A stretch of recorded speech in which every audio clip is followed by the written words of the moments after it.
Even with missing the about 30 miles from BVR to Red, clocked in about 234 miles total.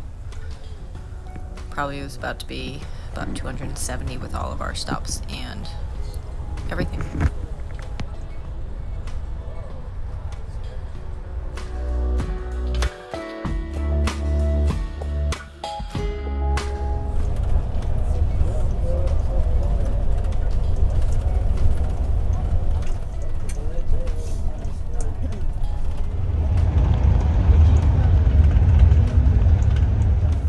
Okay, so we came down from Yosemite. I got down around 1:15. Ed said he was down around 10:30 or something of that sort. And got lots of food. I got 2 slider burgers. I got a salad, cheesecake, sour beer, and cheesy breadsticks. Probably all didn't settle very well, but I was very hungry at that point. Went out to El Capitan to see the night climbers. Ryan had said to go out there and see them. So I did that. That night, in the morning, we left Curry Village, we checked out, and we had a Yachts bus we had paid for to leave at 5:18 or something at night and not get in until Shiloh in Mammoth around 8 p.m. So instead of hanging around the park because it was possibly going to rain all day, we rode on a piece of bag. It said Mammoth Lakes. Ed tried to hold it for a little while. I think he held it for like 20 minutes or more, and then I held on to it to try to see. I had my rainbow pants on. Maybe it would help. We obviously were hikers, and we were over by Camp 4 in Yosemite trying to do that. And we got a hitch from a guy named Brent. He was from Ohio. He's 55, worked for Ford. Super nice. He was going to Lake Tahoe area because he was leaving the park a day early because of the weather, because it was possibly going to snow that night. And he offered to take us into Mammoth, which was a 28-minute south added, so like another hour for him added, but he said it had nothing to do, so he would take us. So super, super nice. Got to see Yosemite in a little better light because it was not rock sliding and pouring rain. So we got out, we got dropped off at Mammoth Brewery, had like a flight there, had some more churros, and then walked a mile to Shiloh Inn because we could check in early. We got there, messaged Ryan and Melissa, and they were in Reno still, so but they let us get our bags while they were gone. So walked over to their place, which was about a mile away as well, grabbed our bags so we could pack our bags for our flight. And that was yesterday, which was the 18th. So we were a full day off trail. Went to the warming hut for dinner. Again, delicious hot chocolate. So delicious. And they had pie in a jar. That was amazing. It's great. Ryan and Melissa had gotten home around like 7:15, so Ed went back to the hotel and I went over to say thank you and bye. They were super, super helpful. Melissa was super nice. Never even met her before, and she was awesome. And Ryan, haven't seen him in so long, and it was awesome that both of them could help us out, that, you know, we could leave our bags in their garage and get our food drop and get dropped off at Red's and sleep on their floor and all these other mishaps. It was just super awesome and super helpful with everything. So then they dropped me off at my hotel. I said bye to them. Hopefully I will see them in the upcoming years instead of seeing Ryan the next 14 from when we graduated. And then went to bed, woke up today the 19th, so another travel day, because all these travel days are pains in the butts, but couldn't get a rental car because if we got a rental car, it would have had to have been before 1 o'clock from Mammoth Airport, and them to have had a car for them to have let us drive it to Reno as a one-way, which wasn't allowing that to happen prior to that, because they only had like 2 cars when I dropped a car off when we came from Vegas. And it was just such a small airport.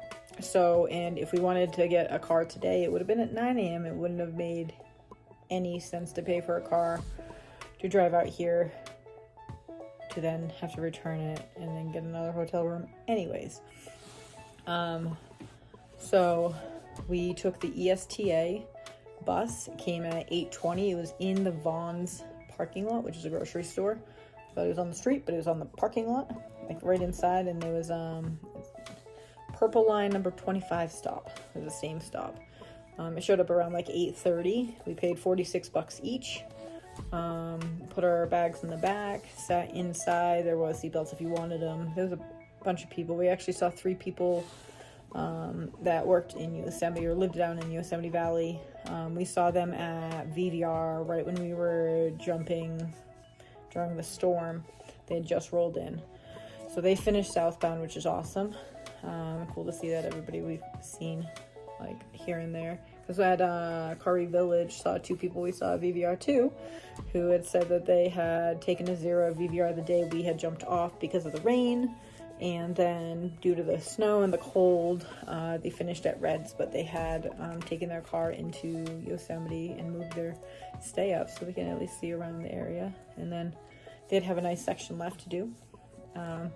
Super nice people too. I believe they're from Colorado.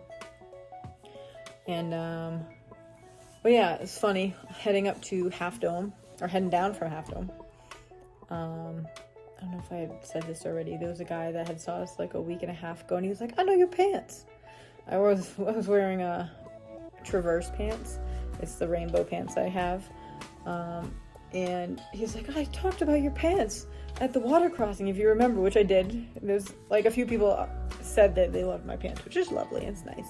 But he like knew the brand, which it's from California, so it makes sense of other people knowing of the brand out here because it's made out here. So it's cool seeing people later on. And then, so today we took ESTA. We jumped on at 8:20-ish, 8:30. And then it had a bunch of stops along the way. At Bridgeport, we were allowed to get out and go to the bathroom, which was very helpful because there is no bathroom on this short bus, small bus. Probably fit, 20 to 30 people on that bus you can fit, maybe. And met Katie. Her and I follow each other on Instagram. She actually saw me. She's like, "Hey, I follow you." Which, that is correct. She had just done a southbound section from Yosemite into Bishop, and she did 11 days, which is awesome. She's going back to Indianapolis, so it was nice chatting with her. There's some people, super nice people on the bus. We got into Reno at like 12:30, or no, yeah, 12:30 or so, maybe 12:15. And that was when the kind of, what are we doing? Are we trying to sleep in the airport? Or are we trying to get a hotel room? Because American Airlines have changed our flight 3 times. And so we had changed it finally to flying out the next morning and kind of just figuring it out once we got here. Ed wanted a hotel that was in walking distance, so we're at Stay something. It's something by Best Western. Sure Stay. That's what we're at. Sure Stay by Best Western. The inside of the place looks very nice and fancy and like businessy. And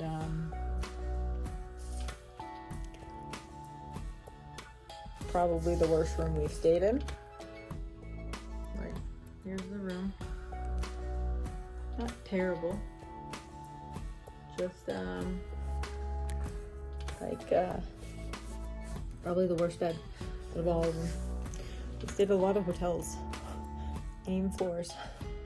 We stayed at the Mammoth Mountain Inn, night 1. Super cute place. Beds were comfortable. Then we stayed at Mammoth Inn, and they had Tempur-Pedic beds. Super cute inside. Only annoyance was that there was no shades on the door, and I could see straight out my bed position into a parking lot where people were walking, like parking their cars and going into other areas, and it was a little louder in there. They gave earplugs. Clearly, it's an older house. And then, all right, so Shiloh Inn. It didn't look that nice and appetizing or anything like that, but super comfortable beds. Super huge rooms. Had a fridge. Had, you know, a sink, separate bathroom, separate sink, key doors, which was fine. And then we are at the Sure Stay. We will try the food pretty soon. We have to do it because it's finally 5 o'clock, so you know. 13 hours. Maybe I did this wrong earlier. 13 hours until we fly out of Reno. But yeah, it's the last piece. Tomorrow we're flying to Dallas, and then from Dallas to Boston, and then Nicole's picking us up after she gets out of work. We get our bags, and then I will be dropped off at home, and I will finally be home. And have to do all adulting again, and work, and cutting grass, and dealing with my heating system. Which is great because I bet you it's going to be needed soon. That boiler that I would like to replace might not be happening. Or it might be. Whichever. But I will try to do a pros and cons as well. Yeah. So I'll have to add up all the miles as well. Hope you enjoyed it all.